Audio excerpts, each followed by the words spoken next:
오늘은 이 사도행전 1장 이제 4절부터 5절까지의 말씀인데요. 여러분, 지금 우리는 예수님의 교회라고 하는 이 제목을 가지고 좀 인도를 계속 받고 있습니다.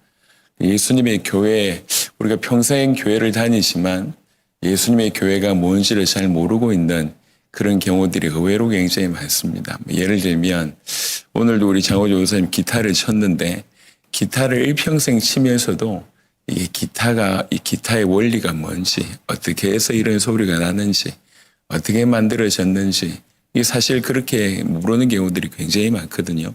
교회를 수십 년 다니지만 이 교회가 도대체 어떤 의미가 있는지, 교회가 어떻게 시작되었는지, 교회가 뭔지에 대한 부분들을 질문하거나 확인하지 못하는 경우들이 굉장히 많습니다. 그래서 이번에 우리 특세 기간 동안에 사도행전 1장과 2장은 교회가 어떻게 시작되어졌고 교회가 무엇인지를 얘기하고 있는 가장 본질적인 그런 내용입니다. 그래서 예수님의 교회, 이것들을 새기는 그런 시간이 있었으면 좋겠습니다. 1장 1절부터 2절에 첫 시간에 말씀을 드렸는데 여기 보면 무릇 예수께서 행하시며 가르치시기를 시작하신부터, 여러분, 교회는 예수님이 시작하신 것입니다. 예수님이 이 땅에 계시면서 시작하신 것인데 누가복음에는 이 땅에서 예수님이 계실 때 하신 것이고, 사도행전으로 넘어오면 예수님이 하늘에 승천하셔서 하늘의 왕으로 계시면서 성령으로 여전히 다스리시고 가르치시고 여전히 통치하시는 곳이 교회입니다. 그러니까 예수님이 시작하시고 예수님이 여전히 다스리시고 예수님이 여전히 역사하시는 현장, 그게 교회입니다. 그래서 교회의 머리는 그리스도입니다. 그 그리스도가 하늘의 왕이십니다. 교회는 하늘에 속한 공동체라고 얘기할 수가 있습니다.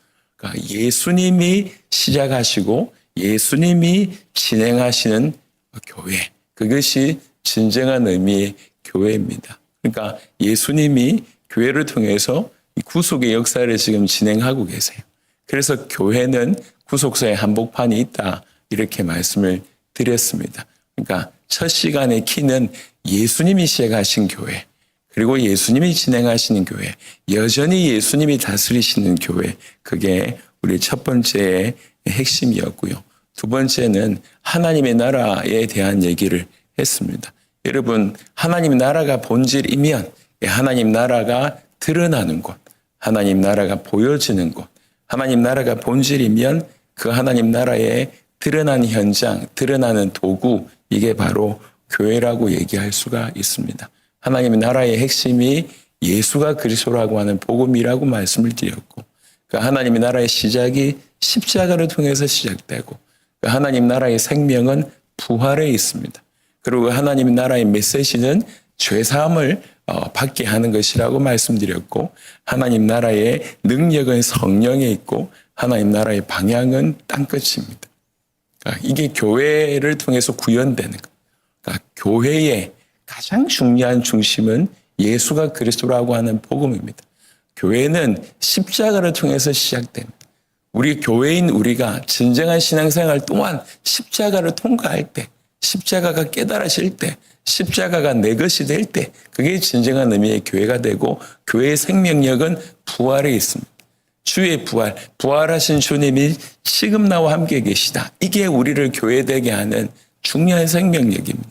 이 교회의 메시지는 죄사함을 얻게 하는 것입니다. 그리고 교회의 능력은 성령에게서 나오고, 이 교회의 방향은 땅끝입니다. 이게 하나님 나라의 구현으로서의 교회다라고 어제 말씀을 드렸습니다. 오늘은 세 번째 시간으로 4절과 5절입니다.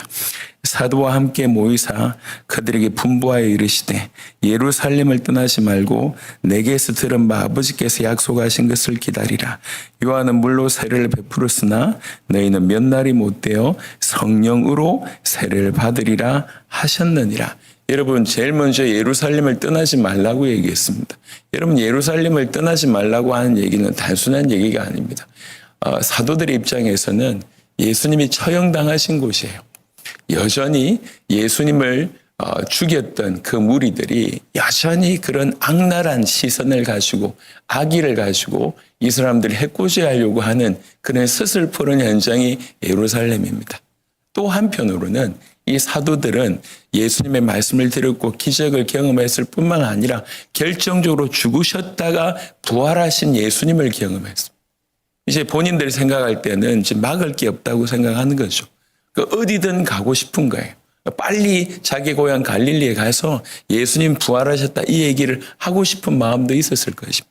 한편으로는 예루살렘은 부담스럽고 한편으로는 저 모르고 있는 갈릴리에 가서도 예수님 부활하셨다 이 얘기를 하고 싶은 그런 상황인데 그 모든 것을 알고 계신 주님이 예루살렘 떠나지 말라고 얘기했습니다.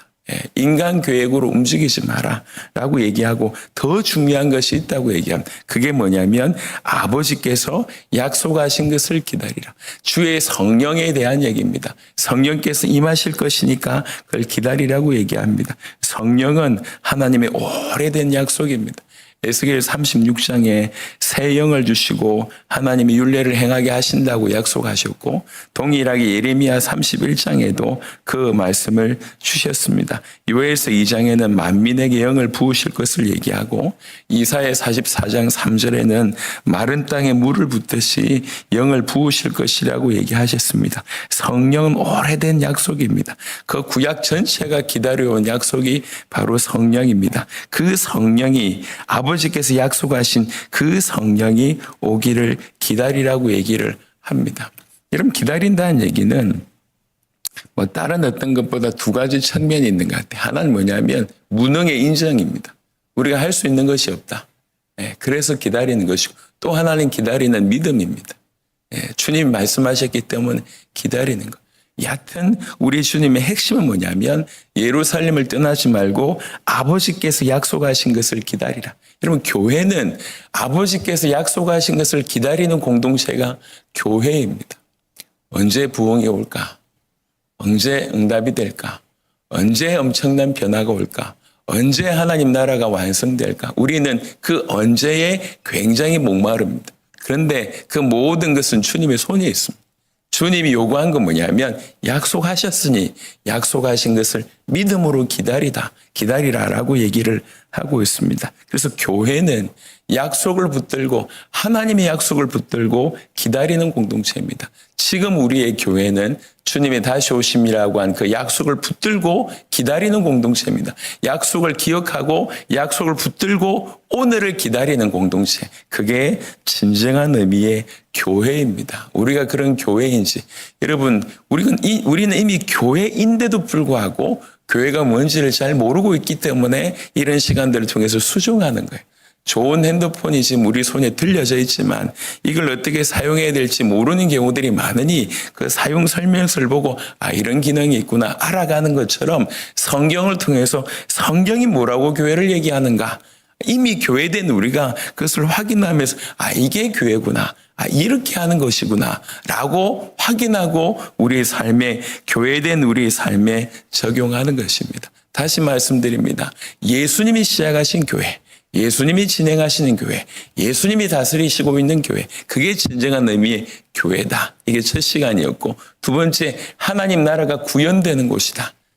그게 교회다. 오늘 세 번째 약속을 붙들고 기다리는 곳이 교회다 라고 말씀드렸습니다. 그리고 네 번째 요한은 물로 세례를 베풀었으나 너희는 몇 날이 못되어 성령으로 세례를 받으리라 하셨느니라. 성령의 세례를 받는 곳이 그게 교회라고 말씀드릴 수가 있겠습니다.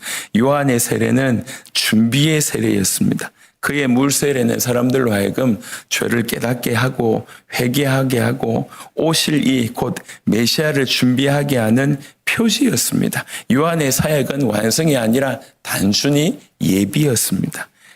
그런데 우리 주님이 성령으로 세례를 받으리라 얘기합니다. 이런 물 세례와 성령 세례를 잠시 좀 설명해 보면 물 세례는 말 그대로 외적인 표지고요. 성령의 세례는 내적인 표지입니다. 물 세례는 몸에 물이 닿지만 성령 세례는 성령께서 우리 깊은 곳에 임하십니다.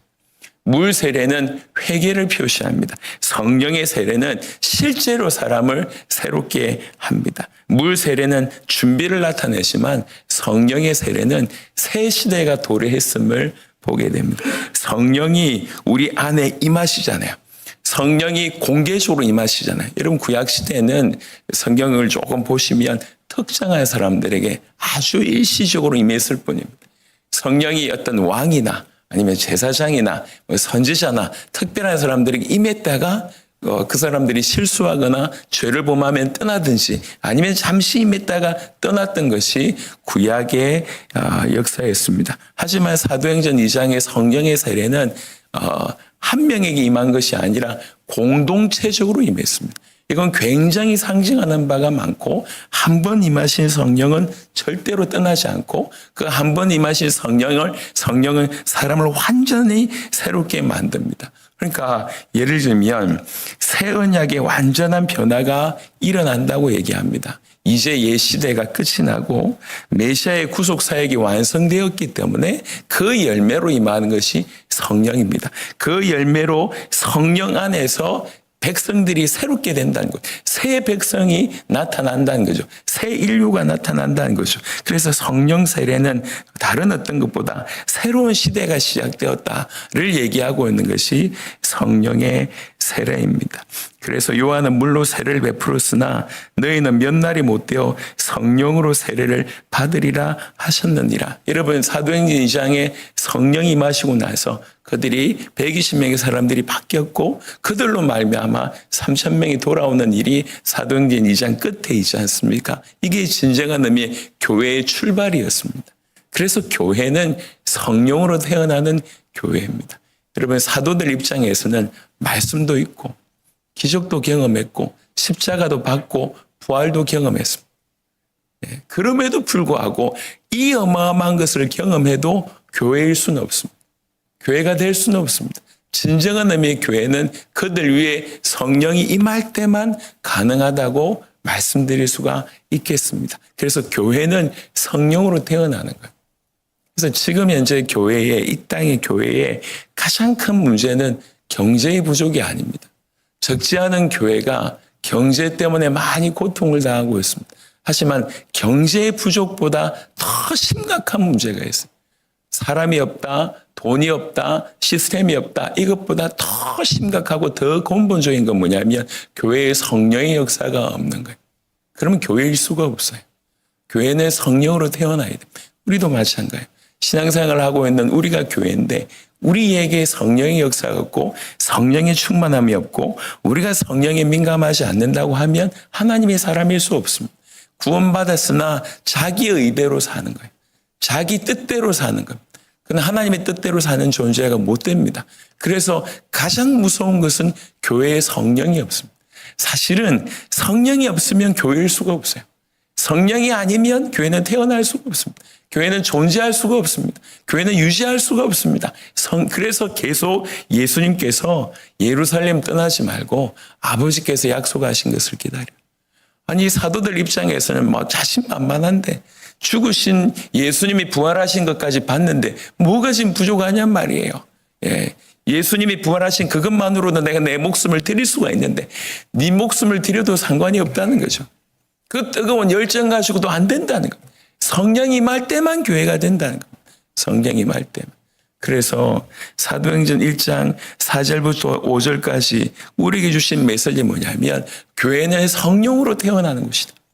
성령으로 역사하시는 것이 교회다. 성령으로 새롭게 형성되어야지 그게 진정한 의미의 교회다라고 말씀하고 있는 것입니다. 우리가 사도행전 1장 1절부터 5절까지 오늘 수요 예배 때도 한 번씩 조금 더 수요 예배 금요철화는 계속 이제 예수님의 교회라고 하는 주제를 가지고 이제 월요일부터 수요일까지 했던 부분들을 조금 더 핵심적인 걸 수요 예배 때 하고 월요일부터 금요일까지 했던 걸 또 금요철화 때 하고 하면서 계속 우리가 좀 되짚어가면서 예수님의 교회라고 하는 부분들을 조금 새기는 그런 시간들로 가질 겁니다. 오늘 저녁에도 말씀드리겠지만 다시 말씀드립니다. 교회, 예수님의 교회. 이번에 주제는요. 응답이 아닙니다. 변화가 아니에요. 어떤 역사가 아닙니다. 뭔가 단계를 넘어서자 이 얘기하는 게 아닙니다. 우리가 예수님의 교회로 돌아가자. 예수님의 교회가 뭔지를 확인하고 그 교회가 되자라고 하는 것이 이번의 주제입니다. 교회는 예수님이 시작하십니다. 그리고 예수님이 지금도 현재적으로 다스리고 계십니다. 누가복음과 비교해서 봤을 때 통치 방법, 다스림의 방법이 틀릴 뿐입니다. 그때는 이 땅에서였지만 지금은 하늘 보좌에서 성령으로 다스리고 계시다.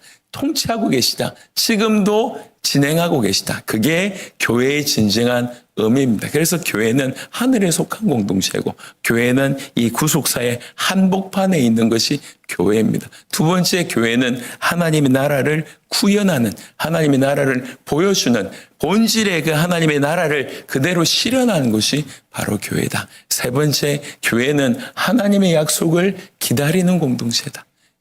예수님이 오신 이후에는 성령을 기다리라고 얘기하셨지만 지금 우리는 주님의 다시 오심에 대한 약속을 기다리는 공동체입니다. 그런데 기다리는 목적을 잃어버리면 교회일 수가 없어요. 주님의 다시 오심이라고 하는 것을 기다리지 않는다. 교회가 아니에요. 하나님의 약속을 기다리는 공동체, 하나님의 약속을 붙들고 믿음으로 기다리는 공동체, 그게 교회입니다. 또 교회는 반드시 성령으로 태어나는 교회여야 합니다. 교회의 가장 교회의 치명적인 무섭고 이 힘든 최악의 결함은 성령이 없는 것입니다. 교회에 성령이 없으면 그건 교회일 수가 없습니다. 암만 뛰어난 대단한 숫자가 많아도 그 교회에 성령의 역사가 없다. 교회일 수가 없습니다. 우리도 마찬가지입니다. 한때 성령의 충만함으로 귀하게 쓰임받았으나 지금 성령의 임재가 없다고 하면 우리는 교회로서 존재하지 못하고 있습니다. 성령은 분명히 우리 안에 임해 계십니다. 성령의 내주는 항상 있습니다. 하지만 이게 충만하느냐, 이건 좀 다른 문제예요. 그 성령의 내주가 우리 가운데 충만할 때 참으로 우리는 교회로서 존재하고 교회로서 역사할 수 있다. 그래서 이 기억하시고 성령으로 세례를 받으리라. 이게 오늘의 메시지였습니다. 약속을 붙들고 기다리는 공동체로 성령으로 태어나고 성령의 역사가 있는 교회로, 공동체로 존재하게 되기를 그리스도 예수 이름으로 축원합니다. 아멘. 기도하겠습니다. 하나님 감사합니다. 오늘 이 새벽에도 우리를 불러주셔서 감사합니다. 주님, 진지하게 진중하게 주님 앞에 질문하게 하여 주시옵소서.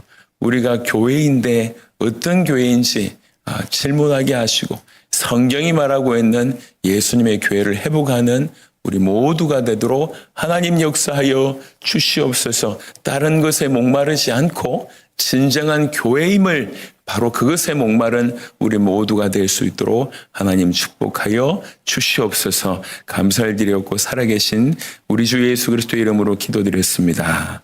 아멘.